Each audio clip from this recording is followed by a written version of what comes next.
Hello YouTubers, in this video we're going to be doing a brake bleed. So what we're going to do is we're going to be jacking the car up, all four tires, taking them off, bleeding out the brake system. I bought a pump that I've never used before. I'm excited to try that piece. And I bought the correct dot for brake fluid, so I'm going to pull the car out, get it prepped and ready, and we'll go from there. Okay, here are the parts you're going to need. So let's just start here, the Pentosin Super DOT 4. You just need the one bottle. You're going to need this adapter power bleeder, which is this device here. It's the model 0100. And I bought this adapter, the model 1100 European adapter that fits this particular BMW. You're going to need some Teflon tape to join this end to that end. You're going to need a 14 and a 17 millimeter to tighten the two together. So take this end and that end to tighten the two together.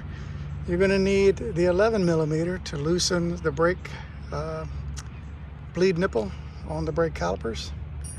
I use this pump for pumping the fluid out of the system, out of the reservoir. So I can start off with an empty jug on the car. And then I took parts out of this just to make my life easier. I hooked this to the caliper nipple, joined it together with that piece, and then the pipe just reached down to the bottle, or to my pan down there. And those are the parts and pieces you're going to need for this job. So let's walk through the process together. So I've gone ahead and drained the fluid out of the reservoir, captured the dirty fluid, although it's really not that bad. Can't make it out on the video, but not that bad. All right, this guy. This is my old Reliable. I've been using this on all our vehicles for years, and yeah, I clean things up like brand new when I put it back away, so that's why it looks brand new. But anyway, I've been using this for years. If you don't want to go through the expense of this, you don't have to. You can buy this part here on Amazon or on at AutoZone, where I bought it. Very inexpensive tool, and it will do the job. You just gotta be willing to pump until it gets done. But I wanted to try this time, so I've got the motive pump prepped and ready,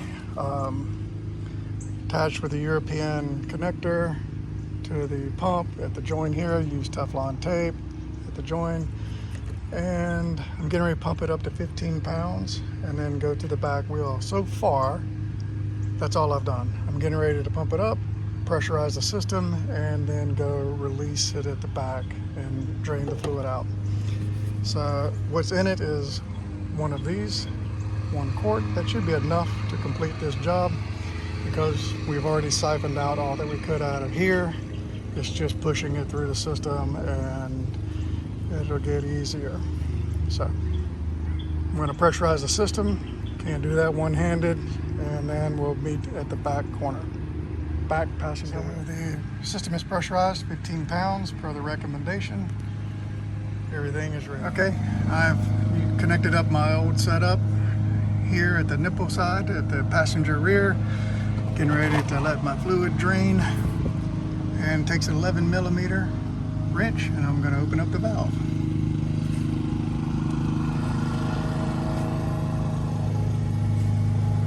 And here comes the fluid out of the system.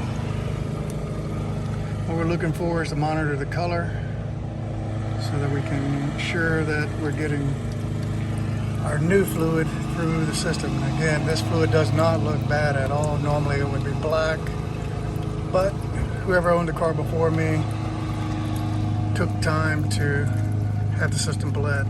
So kudos to them. While that's still draining, let's check the pump. I want to make sure this thing stays up around 15. It's gone down slightly, but not much to worry about yet. So system's working, pushing through the old fluid, and we're getting ready to cap it off here in just a few minutes. So while this is going on, I will say what I try to do while I'm in here is wipe all this stuff down, because when else will you get an opportunity to wipe all this stuff down unless you're changing brakes? So good idea just to, ain't got any built up crud or muck in here, clean it off. And so we're done with all 4 wheels. Wheels are back on now. I'm looking at the pressure. Each wheel never went below that after I was done pressure flushing out the old fluid. So it didn't lose much pressure. I topped it back off to 15 at each wheel. So now what I'm going to do is depressurize the system with this by turning this loose, not that loose.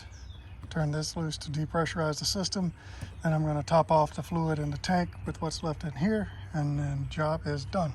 Before I dump out the excess oil fluid, I just wanted you to see that's how much was left out of that 1 liter bottle. So there's plenty of brake fluid in that 1 liter bottle to do all 4 brakes, no problem. So as you can see, I've made a mess of things, and what I normally do after I use each tool, I normally clean up stuff like this with brake fluid, just to flush out those lines, flush out the pump, flush out this pump, and flush out that bottle, just so it's ready to go the next time I need it. So just a little, so everything's back together, everything's topped off, car is complete. Job complete.